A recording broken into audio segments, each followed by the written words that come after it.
Extra Time, driven by Continental, May 6, 2019. A big show for you. Ezequiel Barco, Atlanta United winners, and Barquito's looking like a what, Charlie? He's looking like a $15 million player. Yes, he is. 8 figures, but just one goal. Yeah, get those big signings out of here. Philly Union, 6 goals. Who needs a big DP? Save your energy for the show, Doyle. We're talking Brian Fernandez in Portland. 8 figures for him, too. Extra Time starts right now. Oh, from New York, you are listening to Extra Time, driven by Continental from the AT&T MLS studios in Midtown Manhattan. I am Andrew Wiebe with my partners in soccer. Charlie Davies is here. We're in a nice blush sweater here, Charlie. This is soft. Why, thank you. Yeah, channeling my inner Bobby Warshaw here. I won't touch you, Dave. Yeah, please don't. Thanks for being here. Oh, yeah, Doyle's on my left. Yeah, David. That's what that smell is. Matt Doyle. Wow. Wow. We're in a good mood today. We've had a little bit of a rip-roaring debate going on before this about any number of things. Maybe we'll get those on the show. Multiple haters on this panel right now. I don't know why I called it a panel. Yeah, I don't know why either. Yeah. Doyle's not among them? No, Doyle doesn't troll, right? Right. Correct. He's pulling his Bobby right now. He is. All right, look, we're going to talk about MLS Week 10. That's what we do on Mondays. We just talk soccer, and let's just get going. Winner for the weekend that was. Charlie, what do you got? Who won? There were some great winners. I'm going to have to go with Barco. Ezequiel Barco for Atlanta United. 1 goal, 1 assist. Like a point 0.3 assists on the shot that was pushed back into Joseph Martinez's path. But when you look at how he played last year and his influence last year and going through some tough times in the locker room last year, now this year he comes in as a substitute on April 13th against the Revs in the first half due to an injury to Remedi, scores 2 goals, and then you start seeing him play more, 90 minutes, 83 minutes, 90 minutes, and now he looks like he's the player that they were hoping to get. He looks fit. I think last year, if you watched him play, he struggled to get around the pitch. He struggled to have an identity on the field. Now this year, he looks comfortable. And he looks like the guys look like they can trust in him. They believe in him. And it's always great to see when a player has success. It's not just Barco that's the winner here. It's Atlanta United. 3-0 in Kansas City. 15, 16 players available for Peter Vermeesen. This one missing a bunch of starters. He says we just got to figure it out. The call? Did the Casey try and pick you up for the weekend? No, Hurtado. I mean, Hurtado gets injured. Charlie Davies is the first call, yeah? I mean, I think there's a couple of teams that could use my service. How many minutes you got in you right now? Yeah. I probably got if a team called me and was like, I need you to play this weekend and I need an honest assessment of how long you could give me, I think I would tell them I could give you a solid 15 minutes. 15. Right. Wow. Yeah. But if they play the ball only directly to your feet, can you get 20? Right, maybe not in behind. Like you don't have to run ever. How many channel runs? Just get into the box. Yeah. Channel runs. See that? Then we're pushing it. Right. If you need me to get into the channels, we're talking 10 minutes. Okay, go down to 10 minutes. Barco's good though. He's making recovery runs late in the game to cut off Sporting Kansas City players. He's really the only player last night, Matt, where I thought, wow, he's direct. He has an idea in the final third. Which is big. He's going to goal. But we've talked about it a lot. That's been his biggest problem. It's just, maybe one of a few. Yeah, but there's been a couple. He's never been goal dangerous. He's never been aggressive. It's always been, I'll beat a guy or two, but I'm just connecting play, which is what Nagby does and what Remedi does sometimes and what Laurentowicz does. And now you see, like, just taking the shot for Joseph's goal was like a victory. Yeah. Atlanta United. Yeah, and then I think his confidence has grown based upon having that strong performance in New England. And he had, I think, 1 or 2 good games in CCL as well. So like it's been sporadic, but it's the sporadic part is happening with a little more regularity. He was really good. Like he looked the part. I still have some questions about what his best position is. Does he pass well enough to be a playmaker? Because he's still not a chance creator in that sense. He does the Nagby thing, right? He'll beat 2 guys and he'll have the defense backpedaling. Then rather than hit the killer pass, he just kind of lays it off, and that creates shots, but it doesn't create the types of chances that you want to see from a $15 million player. But like, he's got a cannon. And he's got breakaway speed, and he's putting those 2 things together, and you could see why he got called in for the Argentina U20s. Yeah, he's going to be of real use for the Argentina U20s at the World Cup. He's gone. He left this morning, Monday. Yay for Atlanta. The squad. So, like, my question is this. If you could have chosen as Frank de Boer for Ezequiel Barco to have that match, or for Pity Martinez to have that match, what would you have chosen? I get that they're happy. It's a $15 million player that they brought in last year, and now he's starting to come good. 4 goals, 1 assist so far. Still on board for the 20 goals, assist guarantee that I made. But, I mean, I think you would have taken it from Pity, because still another game without the box score production from Pity and an early exit. I think you would have swapped him. You'd take the result, but, I mean, at some point, Pity's got to have a coming out moment. Yeah, but the way the season's gone, they'll take anything right now.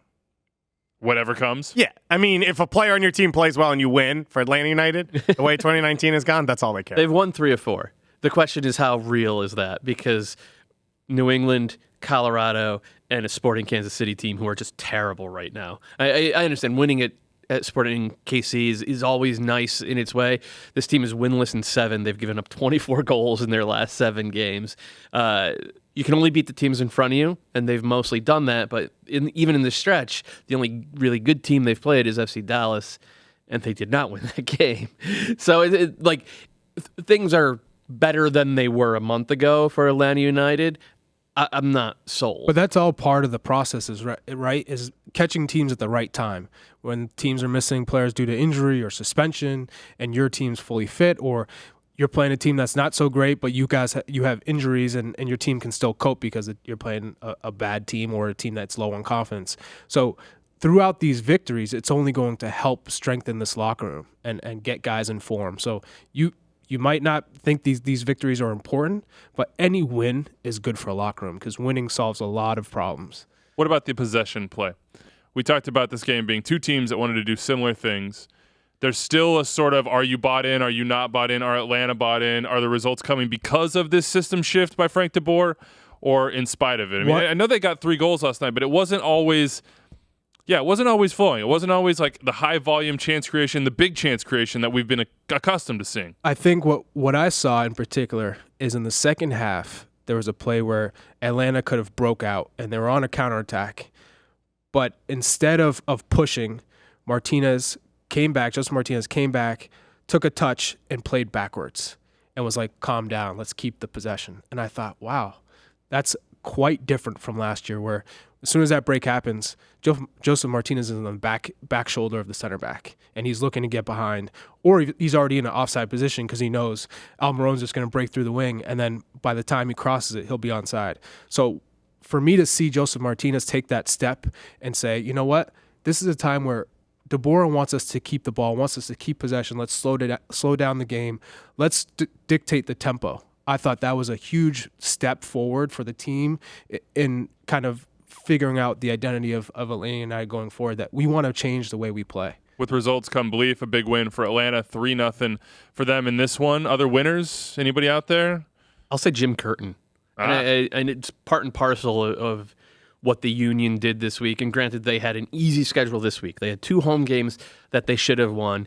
It did come after a road game last weekend all the way in Vancouver. So you could have had dead legs, and then you add injuries on top of that. They're doing this without Marco Fabian. They only got Sergio Santos back for the second half in the New England game. Brendan Aronson goes off injured. Mark McKenzie's been missing basically all year through loss of form, and then, an appendectomy. He had to play his backup left back for the first game this week, the 2-0 against FC Cincinnati. He had to mix and match at right back, and Bizo gave him good 90 minutes. On and on and on and on. They've just adopted this next man up philosophy for the Philadelphia Union. And it's not just having a better roster. It's having a deeper bag of tricks in terms of how they play. And you see it in terms, like, they want to be more of a pressing team this year, not just possession. They are more of a pressing team. They create goals off of that. However, they've also shown against Montreal, when they need to still be a possession team that knocks the ball around and pulls apart a bunker, they can do that as well. And then, okay, we're going to be a 4-4-2 diamond team. Well, they were in the first 35 minutes against the Revolution, but they've also played a 4-2-3-1. They've also played a 4-3-3. And then in the last about hour against the Revs, when Ilsinho came on, they went to a flat midfield 4 to stretch the Revs out because the Revs had actually been playing pretty good for the first half hour. So Curtin, every year for the last 5 years, we've come into, and we tend to do this off the air. It's like, well, okay, which coaches are on the hottest seat? And like every year for the last 5 years, Jim Curtin has been like 1, 2, or 3 on this list, and they started off 0-2-1 this year, and we're like, oh man, I think this is going to be it for Jim. And they've been one of the 2 or 3 best teams in the league since then, despite missing so many games to injuries, suspensions, on down the list. They're top of the East. 20 points. I hope that Jim Curtin just has us at the top of his DL Yeah. or podcast. This is the second straight show he's getting the love from Yeah. ETR. If I could get that emotional boost every once a week where I just throw on a podcast. He's getting shout-outs. Where's our shout-outs? Susanna gave him the love on Exactly. Thursday. Doyle on Monday. We got the mail on this one. What up, Jim? Anonymous. Please give us your names. That makes it a lot better here. The Union are fun to watch. All caps. I've been waiting my whole life. 11 I think we players. received that about 3 minutes after they went up The Union 6-1. were fun. Were a lot of fun last year. I actually think in some ways they were more fun last year, just because they were that flowing possession style, come hell or high water. I mean, they just scored 8 goals in 2 games. That's also that's fun. a lot of fun. 11 players have scored goals. David Acom has 4. Kasper Shabilko has 3. Ilsinho has 2. Burke has 2. Well done with the Shabil. Santos has 2. Bedoya has 2. Fabian has 2. Montero has 1. Elliott has 1, which, by the way, was like Peter Crouch-esque banger, 2 foot, take it down, spin, knock it home. That man is not a center back. Pico, Aronson. I mean, they're spreading the wealth. Peter Crouch the great center forward that Wiebe just went with? Well, But I mean, because it's a lengthy. he's gangly. Yeah. He's Similar gangly. look. Yeah, for sure. Because I was like, is that the dude I want to be compared to in a I good can moment? see Peter Crouch scoring that goal, though. You know, like Hey, the he's leg English, flies too. up and it's clickety clacking and it brings it down. And, Cool. I like that one. I like Sorry. that one. But look, yeah, they've lost 1 time in their last 9 games. Charlie, you played for Jim Curtin. Yep. He's come a long way. He has come a long way. I think Jim's biggest asset is his ability to be the nicest guy on earth, because he literally is such a nice, genuine guy. At sometimes, guys are like, I need you to have a little bit more fire and be angry sometimes, and that's just not in Jim's DNA. But fortunately for Jim right now, Bedoya and Harris Majunjan are 2 guys in the locker room that can hold everyone accountable and everybody respects. And they do all the yelling. They are the guys that yell at guys, get guys motivated. And so as a coach, it's perfect because he's had this roster for a long time to shape, mold, have guys in, have guys out, and they're all bought into it. And this is a group that is together. When they score goals, you can see these guys all like each other. They all like the direction that this team is going. Yeah, the celebrations were there. By the way, there was also a celebration to honor Corey Burke because he's going to be stuck in Jamaica for 3 months, it sounds like. Going to miss the Gold Cup, going to miss the stretch run here in the summer with the Philadelphia Union because he has visa issues. There are some, Which is very ambiguous. Yeah, there are some rumors going around about what those might be. It's a legal issue. I don't personally feel comfortable commenting when I don't know what it is, but there are a lot of people that you could go read and see what those rumors are. Corey Burke's been really good, though. Shabilko has been pretty good, too. Well, you saw after they scored this weekend, they had the they guys brought the jersey. brought out the jersey for Yeah. Corey Burke. That's also pretty cool to see. Yep. But Chabilko's filled in for what he brings, not as fast, but when you watch him, he moves quite oddly, but he seems to understand how to pull defenders around and help the rest of his teammates. Yeah. And he's finished the chances he's got, which as striker coming in new, that's what you want to see just to get confidence from the rest of your team, being like, if we work hard for this guy, he will reward us. Well, there were questions about where the goals would come from, and that's why I went and looked, and 11 players have scored them. Like last year, that was the question. The years with CJ Sapong, you had the 1 year, then it was down. Who was going to be the guy that scores the goals? Well, they're getting it from all comers. I still think it's a question. Okay. And they've done a good job of spreading the love, but I think in order to be a top team in the conference, you need to have a guy who steps up and is like, I'm the 15 goal scorer. It could be a comp. It could be. Of all of the names we're talking about, he's the most likely one, and obviously last year. Ilsinho? Yeah, No, it's not No, Ilsinho. if they're winning games like this, bring them on late. It's That's not true. Ilsinho. If they win 6-1 every week. They went out and they got Sergio Santos to be that guy. That's why they brought him in. He was one of their, if not their biggest offseason signing, and the other couple that Marco Fabians. Well, yeah, it's fair. Yeah. But I meant up top. Yeah. But his ability to sort of do a little bit of everything in the final third, I think they're expecting him to be like that 15 to 18 goal number 9, where Fabian ends up playing a little more recessed in the pure playmaker role. And we had the fact that we're quarter of the way third of the way through the year, and we've barely seen this team's first 11 play, and here they are atop the East. Congratulations to the Union. It's going pretty well right now. Other winners here? Don't be haters. Don't be a hater. Don't be a hater. Here he That was comes. like the worst Here he Doyle's okay comes. life. Doyle's okay. Doyle's safe. Good job, Doyle. Obviously, Derrick Etienne with a huge goal to beat the LA Galaxy for the New York Red Bulls at Red Bull Arena in front of Cam Wiebe. Clearly his favorite player ever now because it's the first game winner he's ever seen. Exactly. You know what? I don't want to like jinx it or anything like that. Like But the Red Cam Bulls was should throwing one down? probably have us out to more games. Yeah, potentially. I mean, I'm just saying. Yeah, that's you know? true. It's like his heaven. Cam Wiebe's 1-0-0. You've got planes landing at Newark, so about every 4 minutes, the little guy is extremely engaged. The rest of the time, he just stared at the field and yelled, "Ball, ball, ball!" And so, he's picking it up really quickly. That's better than a lot of youth soccer coaches. Ay. I go see my nephew play, and oh my God, this stuff those parents say, unreal. Doyle's just posted up in the corner, just Yeah. like Send it. Send it. There's no pressure on the right Just channel. yell, send it. I haven't heard for that the one in a long entire time. Game. I'm more partial to boot it. I think boot Yeah. it. Like send it has some nuance. Boot it, I feel, is a little bit more just brute. I mean, first 15 minutes, we're back to the Red Bulls of old. They were pressing, doing their thing. Yeah. They didn't have BWP. They didn't have Kaku, of course, for suspension. And Just they a had big win. Then they had zero pressure up top, and Diego Polenta is arguably the best passer in Major League Soccer as of right now. That outside of the foot through ball for the dope. first goal. Yeah. Oh, my God. I said, whoa, this guy's a defender? Yeah. Oh, and by the way, he was just hanging out riding horses Yeah. for 6 months because he was like, I think this might be it for me. I Either actually don't that- think I'm going to play soccer anymore. I think I'd rather just ride horses and hang with my family. He may have been which I Uncle Rico, respect. though, and just had like the tire swing out in Argentina, just banging balls from like 55 Gotcha. yards out. Outside curling the- them through. Uruguayan? What? He's Uruguayan. Yeah, I thought he played in Argentina. he did, but he's Uruguayan. Sorry. Yeah. My He apologies. played Uruguay. Yeah, He's been not a lot of allowed to go to different places. Argentina. He's a horse guy.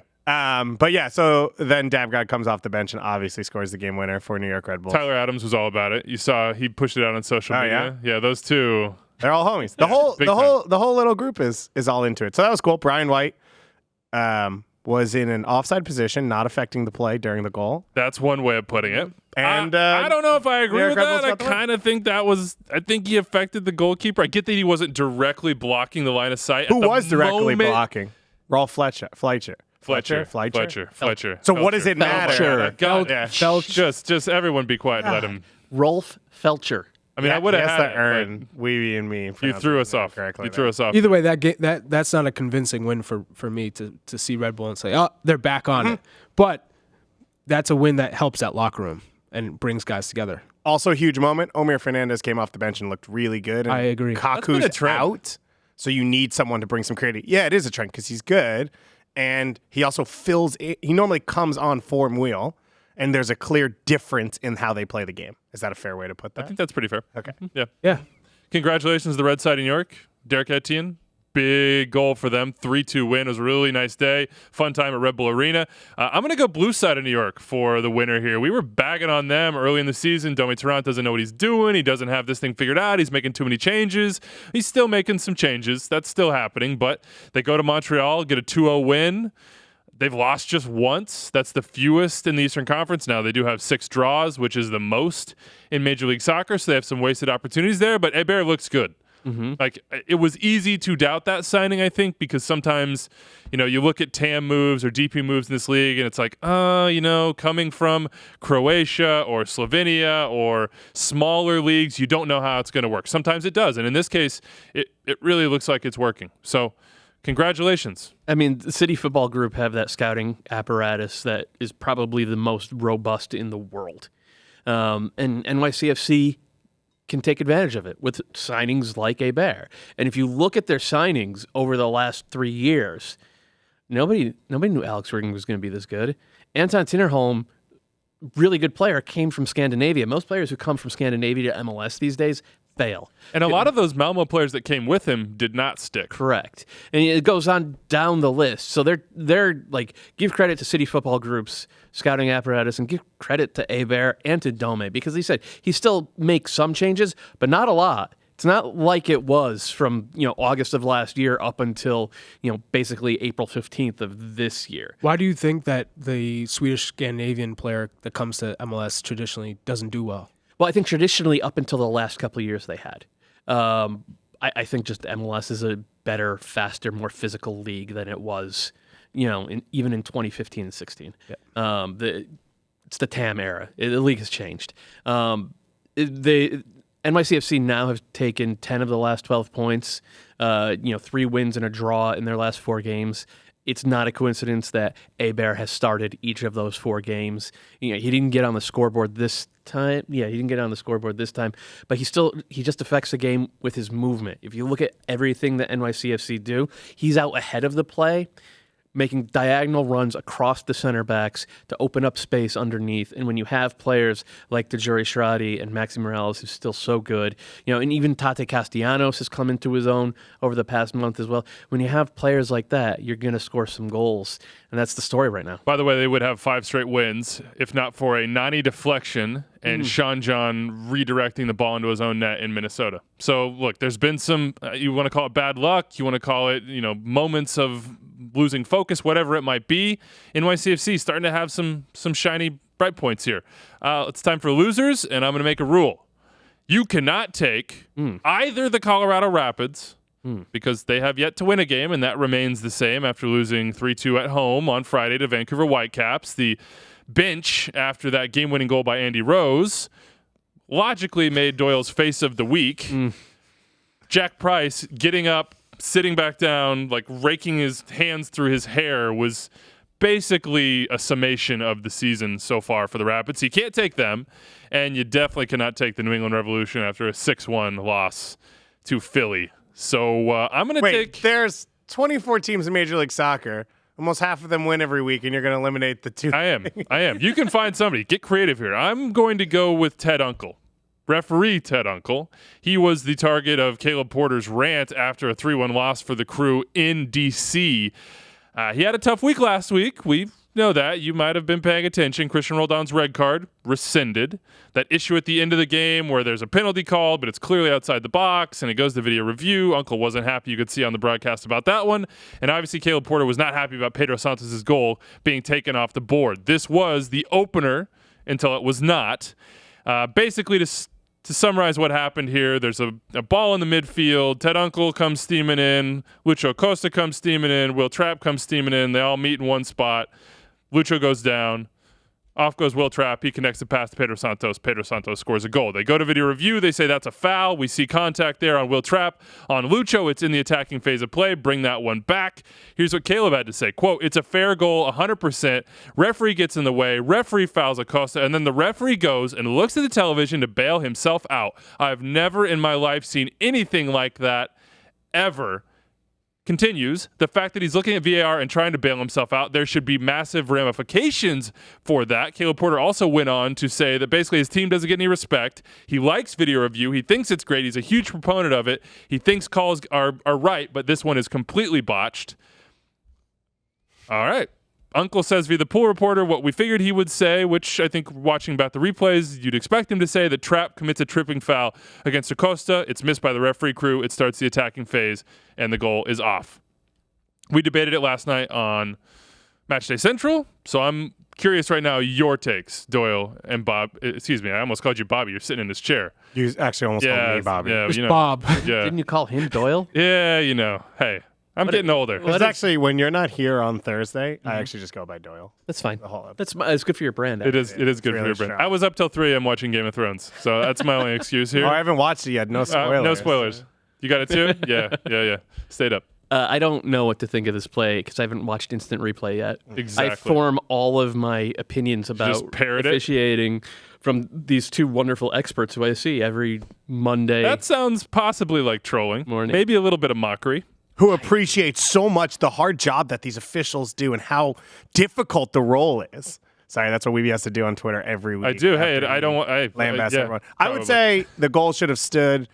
I would understand him wanting to go look at it because he physically has no idea what happened because it happened on top of him. Yep. So from that point of view, I have no problem going to review it, even if the VAR tells him you don't need to. Well, Kevin Terry Jr. obviously said there's a clear and obvious error here. You need to go take a look at it. Kevin Terry Jr. is the video assistant referee in this game. I thought it was a foul. I didn't think it was clear and obvious. So if you look frame by frame, Will Trapp catches Lucho Acosta in the back of his left foot. Now you then have to parse it apart. Like, okay, he's only kind of following him in that situation because Ted Unkel is there in the first Which is place. Caleb Porter's point. Which is Caleb Porter's. And but there was a foul. You're supposed to act like, well, the ref is just, like, by the rules, by the book. He's part of the field. He's part of the field. He's a gust of wind. That's just.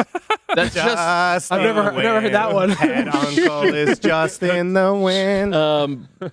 So I get that. I didn't think it was clear and obvious, though. Yeah, that's the challenge for me right here, because I agree with you. That's a foul to me, but I don't know. It's hard for me to understand how you could go back and reverse it when you're just not sure the angle's not perfect. It might be Ted Unkel hip checking him, but again, you're right. But if he's a part of the field, then Lucho Acosta has no complaint, can't make a complaint. Right. It shouldn't be going to VAR. Like a situation like that should not be going to VAR. In my opinion, the game is supposed to be continuous, and only if there's something like egregious, like a penalty decision, a handball, a goal. You don't think this was egregious in the sense because Lucho goes down and then it's Will Trapp in acres of space, makes one pass and it's a goal. I'm just going to say, I do not. Bill Hamid should have made the save. Whoa. You can't get beat in your post like that. So that was brutal. We shouldn't even be having this conversation. I understand what you're Make the saying. save. Like, Charlie, yeah, I understand what you're saying. Don't take away from the game to make these decisions, especially when the ref boxed out a player and was part of the foul.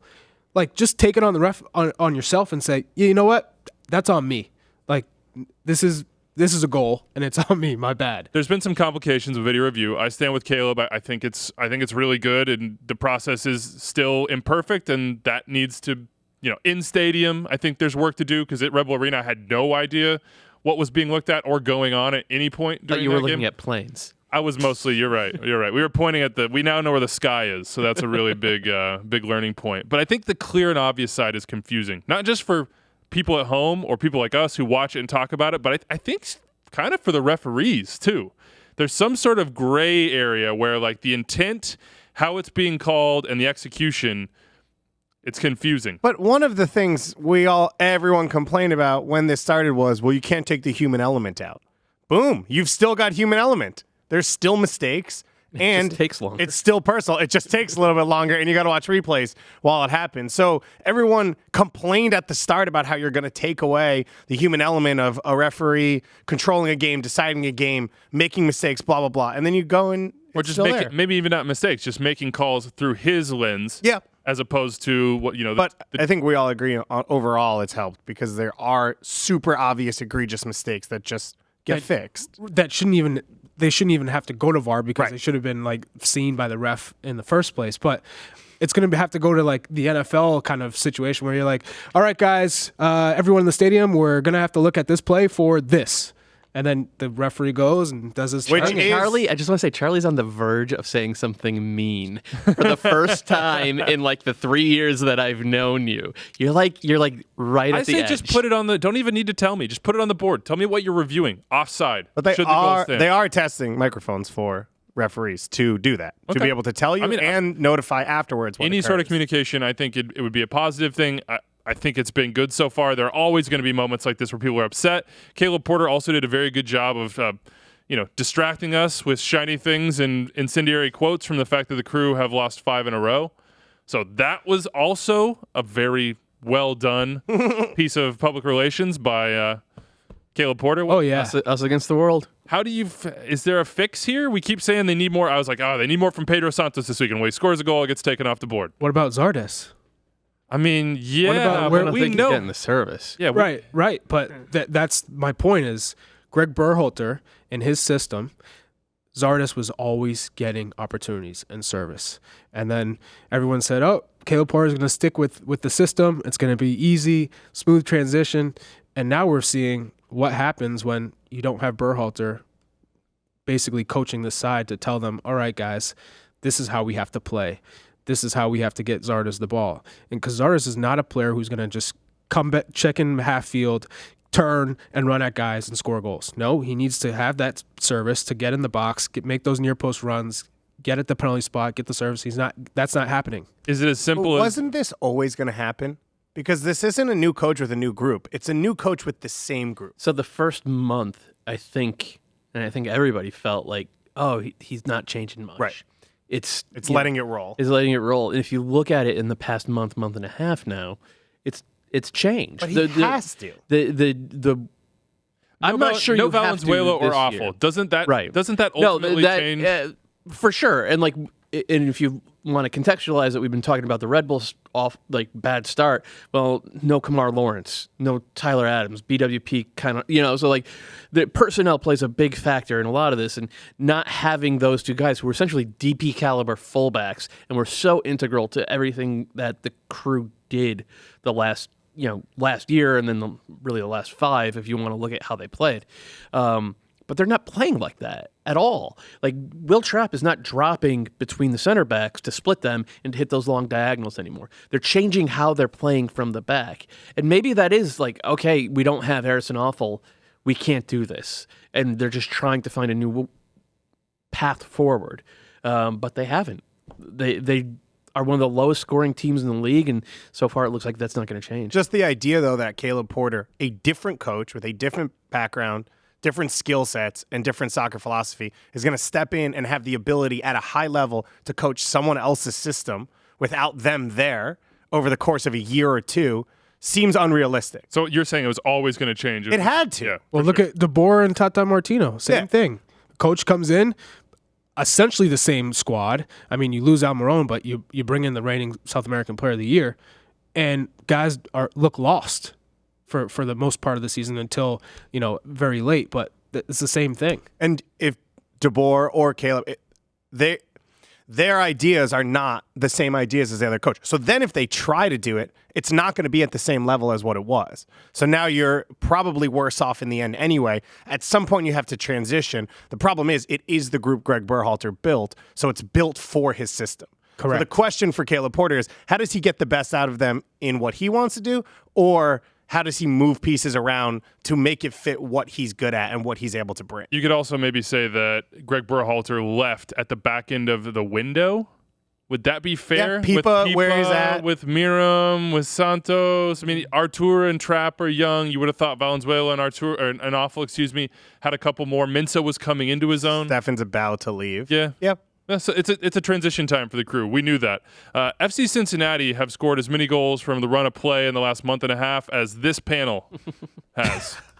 Hey, I've been scoring at home. I have a fake goal. You've been banging them in, huh? You've been putting them on frame, too. Yeah, the twins are putting it in, That's too. good. I know how much everyone out there loves this. I scored the greatest goal in my life in co-ed soccer on Monday last week. My gosh. I swear, dipping shot from midfield over the goalie's head. Of course. Down to that came after a rainbow. He also got a yellow card that game for kicking the ball away petulantly, and then almost got sent off on Tuesday night for basically starting a fight. Wow. I was in the right on Tuesday, and on Monday, you got to know how to manage the moment. People don't understand what a psychopath David Goss is. San Jose won. Until you play pickup with Bobby, and then you realize how I'm a miniature compared to Truly, him. we actually should do a full video. And let's go and win, is what Bobby says after you score one goal in 4v4. Trigger words. He has trigger words for the press. Bobby, I'm hungover. And zoom. And zoom. Yeah, and zoom. See, I'm afraid to get in these type of games, Charlie, with you guys, because can you I stick know around for an extra day? if I get I hit my temper with someone coming in with a cheap shot, or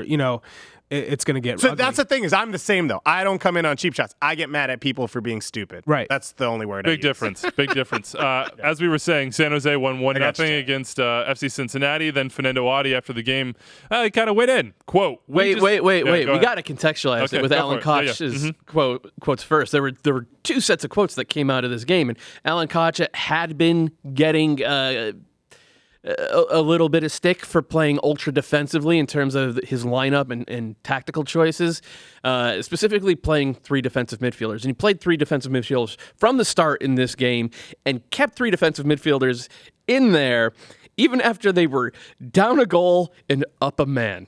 At some point, you have to make an attacking sub. And he was asked about that after the game, and he said, let's not get caught up in where you typecast a player in terms of playing. We all know, and I'm very aware, we have a lot of defensive midfield players, but we're not going out and playing with everybody as defensive midfielders. Obviously, we're moving players around and playing them in attack-minded positions. So there's Enter Fanendo Adi. Here comes Stage Fanendo Adi. right. He Pursued by a bear. Don't know if he saw that or not. Fanendo Adi said this to the Cincinnati Enquirer. Quote, we just need to have an identity. We don't have an identity you yet. chose the wrong quote. I was going there. I'm going to get there. We have quality players. Good players enough, says Adi. Obviously, we're playing a lot of players out of position, and this is something we need to identify. Well, it's been identified now. We can't play guys out of position and expect them to be excellent in those positions where they don't play. Here's the other part of it. We're a new team and a bunch of new players, but we changed formation, and, it's no good. We just have to have an identity, and that's what is missing right now. And that's probably being polite for Adi. He's out there like... Well, he says that he's told Alan Koch all of these things. Yeah, but, I mean, he's being polite sure. in what in he's the saying. public sphere, he said it in a different way, I would guess, than he might have in the private sphere. Things are not going too well. Kenny Safe We also is should there. caveat all of that with Fanendo Adi was suspended for like the last for month, sure. so he wasn't super helpful to the whole situation. That's also That's a great on point. him. Yeah, he wasn't around for that. Yeah. Hard to play him in position. Exactly. Yeah. But we talked about it on last week. Oh, you guys weren't here, so you guys don't even know. But this was the whole conversation, was just identity. And like Bobby was chafing at the idea that the roster wasn't good enough to make the playoffs. And honestly, when you look at the players on the field and the players on their roster, you could get an MLS playoff appearance out of those players in Major League Soccer in 2019. But I'm with Doyle here. He's shaking his head. I'm not sure about that. I disagree with you. You can definitely get better than this. Yeah. You can definitely get they've better scored than one this. goal. They've scored one goal in 11 hours on the They can be soccer field. competitive. Yeah. They can be competitive with this team. And by the I don't way, know about playoff, but and to go back- 7 teams make the playoffs. To go back to your point, competitive in the East probably means that you're at least sniffing around. I mean, you have a fair point with that. Yeah. But to have, quote unquote, 8 defensive midfielders on a team, and I'm going to put one of them up top and put one of them on the wing, like that's not going to help your team at all. When you have Kenny Safe as your striker in certain games, how is that helping your team? Like, so as a former player and a guy that has relationships with players on that team, I can understand the frustration coming out of that franchise, because a lot of the players are upset.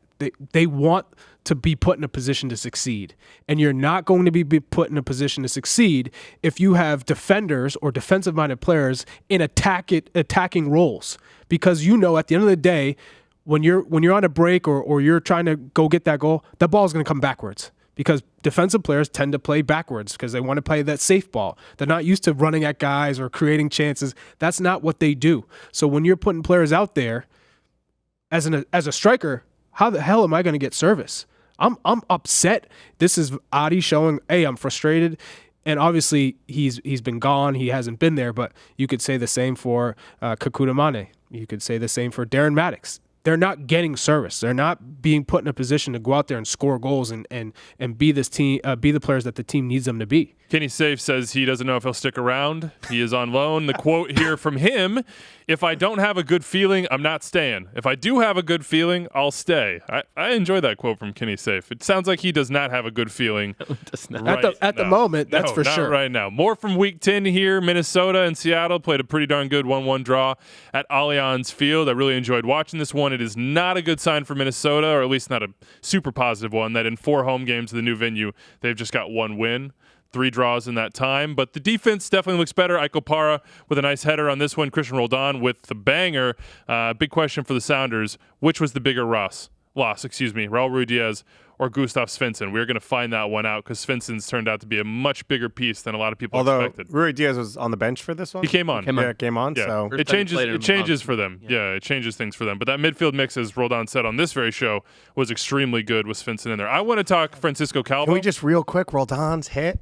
Yeah, go for it. Yeah, wax poetic. No, it gets me pumped up. I think I said on the show, if he played shortstop or like free safety on a team, I think he could make it. Like, he's just has a battle mentality. He's got good technique. He covers a ton of ground, and he figures everything out. He's played 4 positions now at the pro level, and he's figured it out at all those positions. 4, yeah.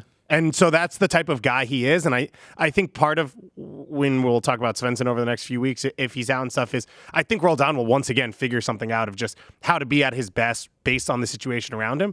But when you're that type of player and you have clean technique and you have good stamina, so you're never like dragging around the field. Ball pops out, so you get to drill one. Yeah, and he's like, Pretty hey, sweet. I probably wasn't even going to be playing this game. Yeah. Nice little peel, nice little hit. I'm a Roll Don show- fan. I'm in. Show Ozzy what's I'm up. a fan of a big fan of him as well because of his character. He's a great kid.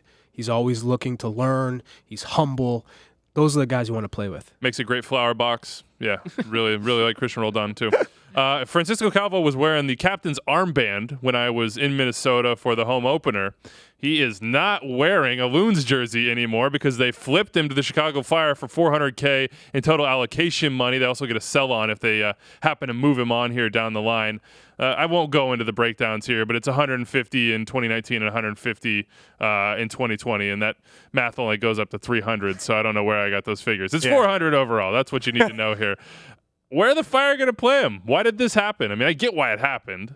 He's not a natural left back in a back four, but he's still better than anybody that they have at that spot. But I think, and you know, credit to our friend Paul Tenorio for tweeting this as well. And Paul has, I think, good sources within the Fire that it's probably going to end up being a back five. It's probably going to end up being like a 5-3-2 or a 5-4-1 type of thing, and Calvo's gonna play as a left center back, which is the position that he's been playing primarily for Costa Rica over the years. And he's been much better for Costa Rica than he ever was for Minnesota United.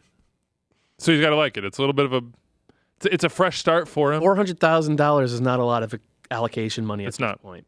It's not. It's so not. if you can get a guy who, has been a starter for a team that, like, Costa Rica is a top 20 national team in the world, and maybe Calvo is a type of guy who the armband weighed a little bit too much for him.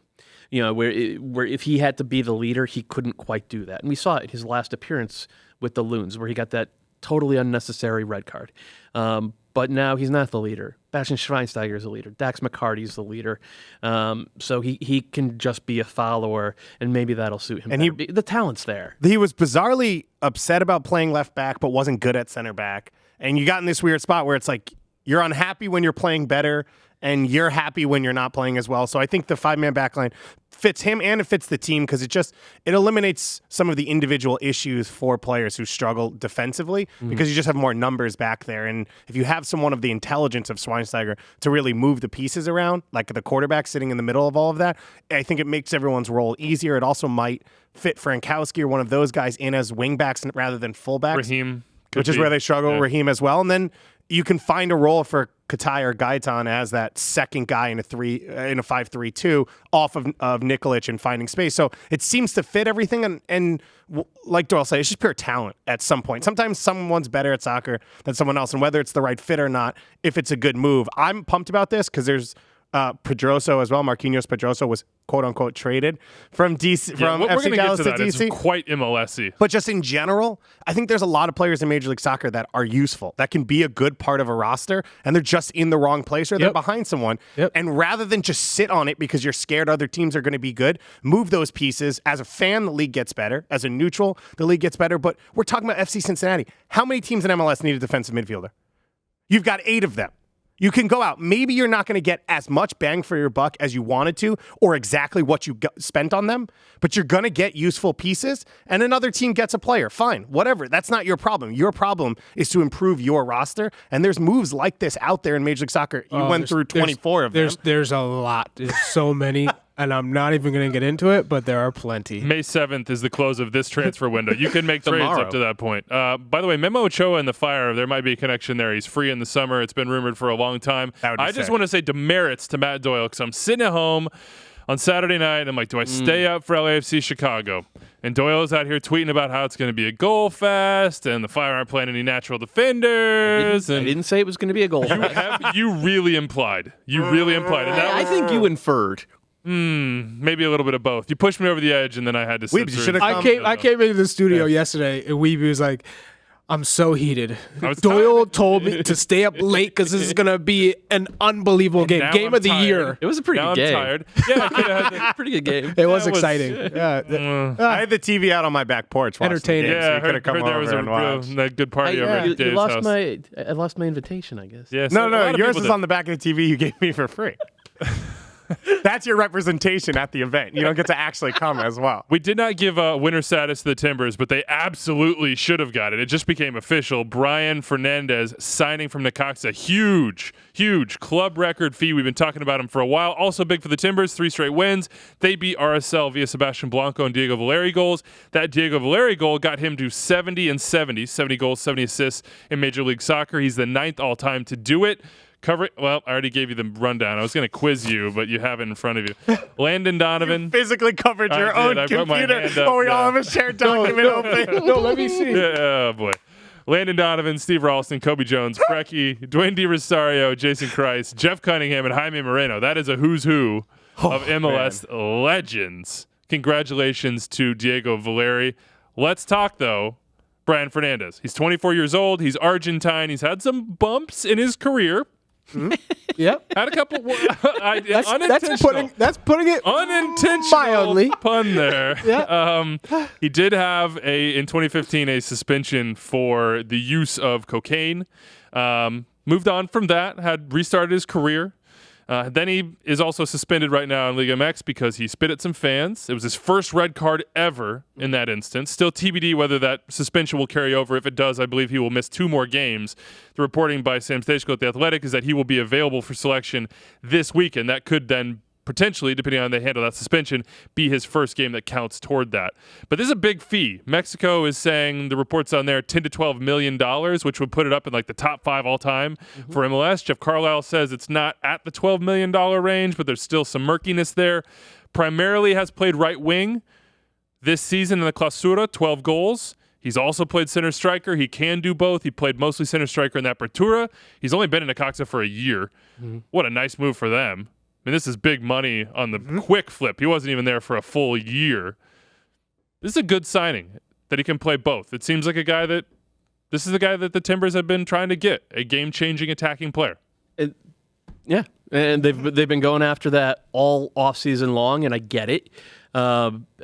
I still question whether that defense is going to be enough because we know they danced on the knife's edge all throughout last year's playoffs, but so far early in the season, they figured out ways to improve that, and they're still getting production out of Diego Valeri, out of Sebastian Blanco, and out of Jeremy Ebobisse, who has 2 game winners in the previous 2 weeks.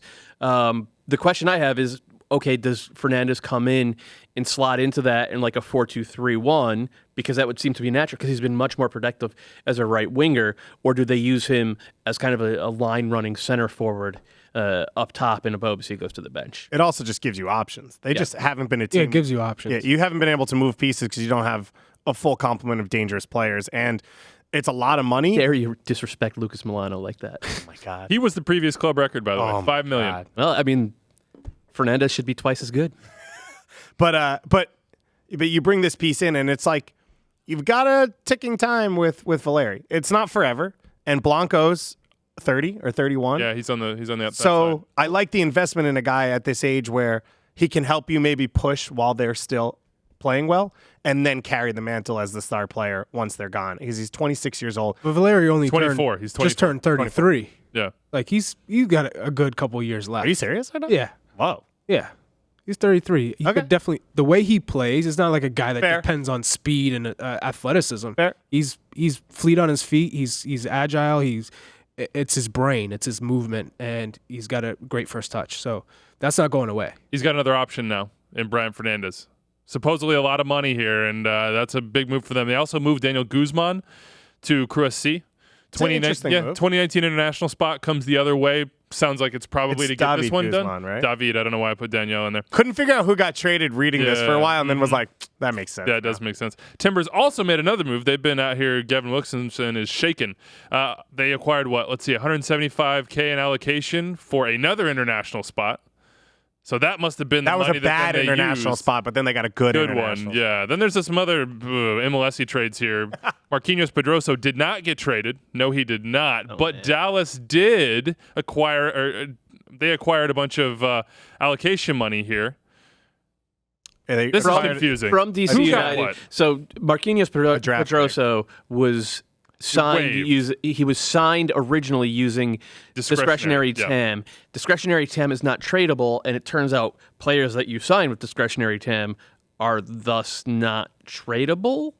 So he had to be waived, and there had to be a gentleman's agreement with the other clubs that they would not pick him off the waiver wire, which allowed DC to pick him up.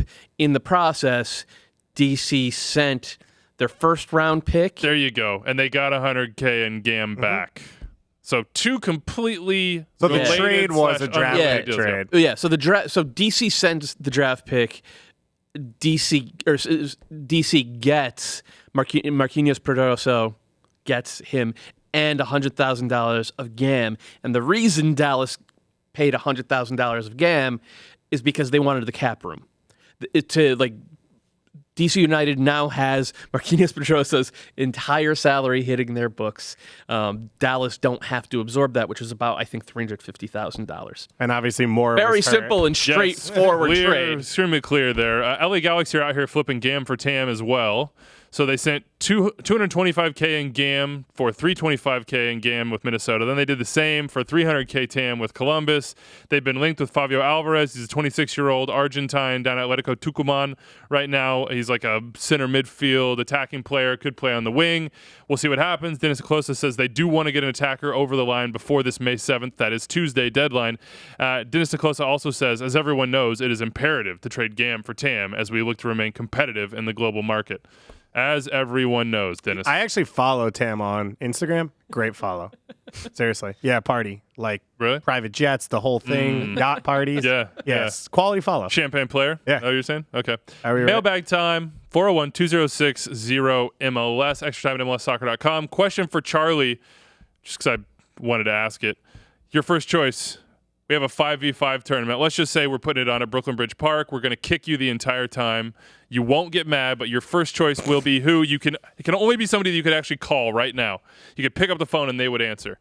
Who would you take for your team? And this is in their prime. Yeah, in their prime. Not right now. Not like, Yeah. Stuart Holden. Picking up the phone, I'm calling Stu. I'm like, Stu, I need you on my 5-a-side team because I know you defend. You will work hard for the team, and you love feeding the beast. You're the beast.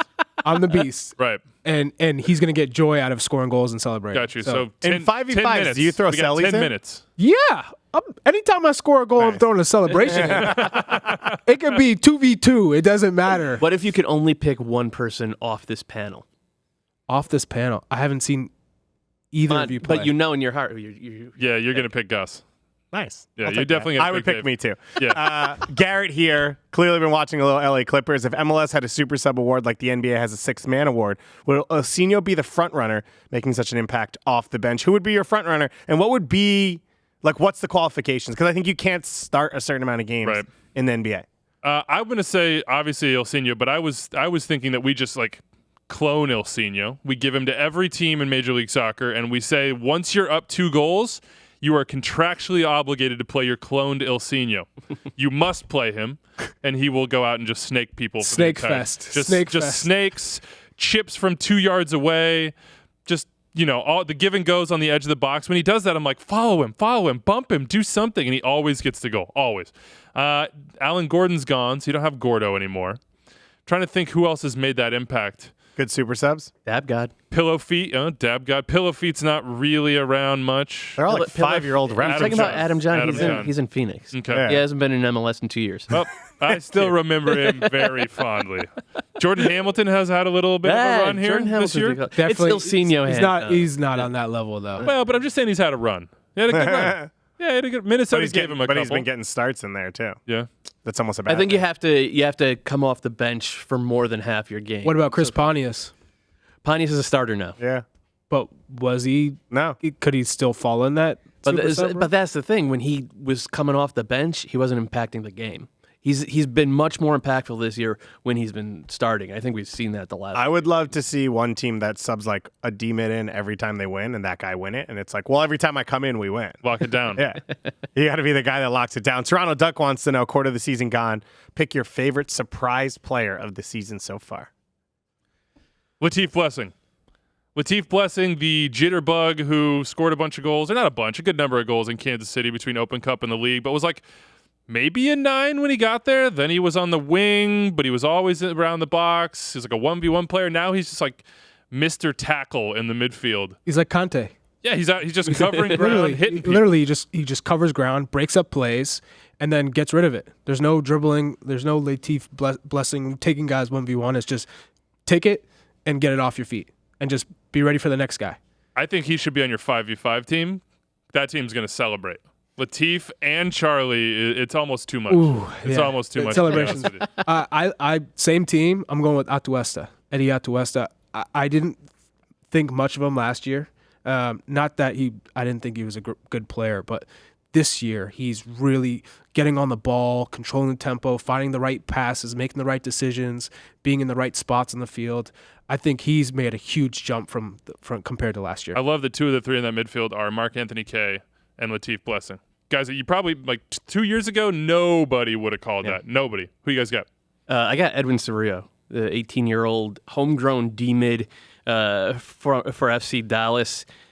Nobody knew about him. I'm part of the soccer dark web of people who are really into youth soccer in this country and follow every USSDA. Oh, really? game. Are you? Yeah, can you imagine that? Didn't know. How do I get to this dark web? You don't want to be part of it. Shout out Joey from the Scuff Slack. But Edwin Cerrillo, we talked about him.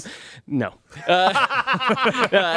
We talked about him in preseason because he was starting to get minutes in preseason, and we were all going back and forth and Cerrillo, I guess maybe he's going to earn himself. It's where's Cervania? That was but we were thinking Cerrillo's going to earn himself a North Texas contract, and then he gets the MLS contract, and we're like, oh, good for him. And then he's a starter for one of the better teams in the league, and he's like a Rydam Penn starter at this point. This past weekend, Luchi Gonzalez needed to take off one of his defensive midfielders.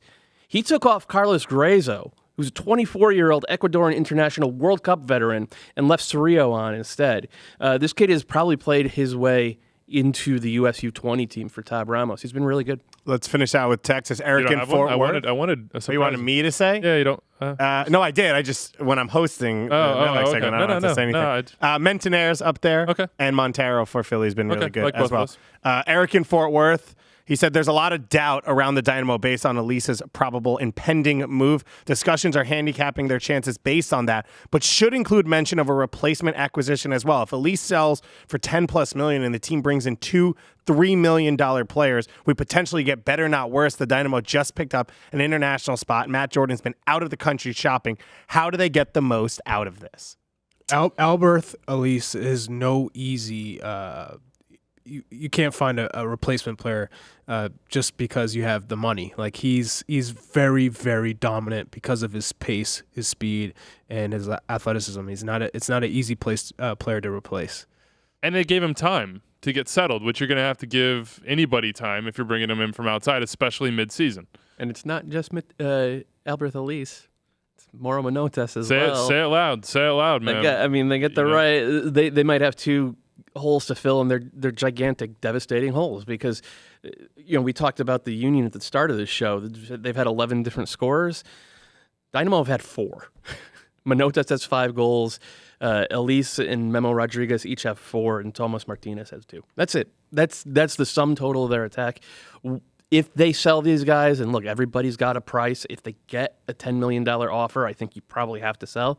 They're going to have to scramble. I'm sure they have a whole list of targets they're going to have to spend. But just spending it, as Charlie said, it doesn't guarantee you're going to get that type of player, that effective a player. So we're talking about the future there for the Dynamo. The present is pretty good, 2.38 points per game. That leads Major League Soccer, 6 wins, 1 loss, 1 draw. Now, they've had 6 games at home of those 8.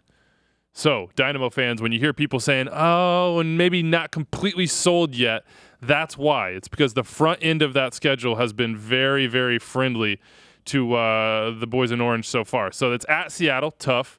Portland at home, tough. DC at home, tough. At Minnesota, home to Sporting. I mean, they're going to be tested. Yeah. It's a great start. Not past the finish line by any means just yet. Did you want to read Tyler from Kentucky? No, I was going to finish out on David from Macon, Georgia, not me, who wanted to talk about Wiebe's excitement for LA Red Bulls. He said that matchup, but not the one you talked about, the first Beckham game, pulled him into the black hole of MLS where he feels once you get in, you can't get out. The first game Yes, I watched exactly. was Henri's Red Bulls versus Donovan and Beckham's Galaxy. No clue what the score was, but who cares? The game was beautiful. Henri taking LA to school, literally juggling down the sideline. Beckham hitting inch-perfect diagonals. Donovan setting them in stride. It was a thing of beauty. Here's to enjoying that game with your son, Cam, last Saturday. First half, he was all about it, like I said. A little bit more variable in the second half, but he's 18 months, so we'll get him into it. He was wearing his Red Bull jersey. Shout out to everybody who said hi at the game. I just also want to throw out that rivalry also brought us Rafa Marquez versus Landon Donovan in the playoffs. So it delivers. It's a good one. All right, folks, that's it for us. Thanks to Charlie, Dave, Doyle. I'm Andrew. We'll see you on Thursday, everybody.